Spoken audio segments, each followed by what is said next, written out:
I'm Ken Fobb. This is NewsNet Baton Rouge. Grab yourself a tea or a coffee. These are your headlines from the local Baton Rouge areas and region. In Port Hudson, Louisiana, Georgia Pacific announced on Thursday morning that they will leave the paper business, effectively laying off more than 600 workers at its plant in Port Hudson. Kelly Ferguson, a spokesperson for the company, said that the company will permanently shut down all paper machines as well as its wood yard and pulp mill. Employees were told that they will stay on through March of 2019, at which point they will cease production. Georgia Pacific said that they're not completely shutting down the facility. Roughly 300 employees will stay on as part of its consumer tissue and towel business. Georgia Pacific says this is not due to poor performance in Port Hudson, but it is due to a declining market. Support and transition services will be available for affected workers through what is called Employ BR, that's EMPLOY BR, all caps. This will include job placement assistance, career counseling, workshops, job search, resume writing, interviewing skills, job fairs information, and hiring events. Now, from St. Francisville, Louisiana, the man accused of hitting and killing former Baton Rouge Councilman Buddy Amoroso has pled guilty and was sentenced on Thursday. Nicholas Alexander, 21 years old, of Lafayette, Louisiana, was sentenced to 90 days with all but 15 days suspended, and he was given credit for time served when he appeared at the West Feliciana Parish Courthouse in St. Francisville. Because he has already served 3 days in jail from when he was arrested, he only has 12 days left to serve. Alexander was also put on 2 years of active probation by the judge.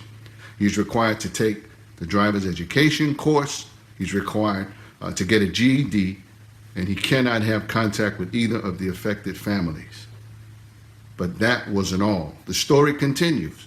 District Attorney Sam DeQuilla also filed at that time a new charge of negligent injury against Mr. Alexander. Alexander at that time pled no contest, which is guilty to that charge as well, but he will be sentenced on January 24th for that charge, which is the same day he's supposed to report to jail to serve the 12 days for reckless operation. It is noted, however, that Alexander was initially charged in June of 2018 with negligent homicide, but the West Feliciana Parish grand jury failed to indict him on that charge. So instead, the DA charged him officially in September of 2018 with the reckless operation charge for crashing into and killing Mr. Amoroso, at the time a 61-year-old man, and his friend, Mr. Tom Clement, who was injured.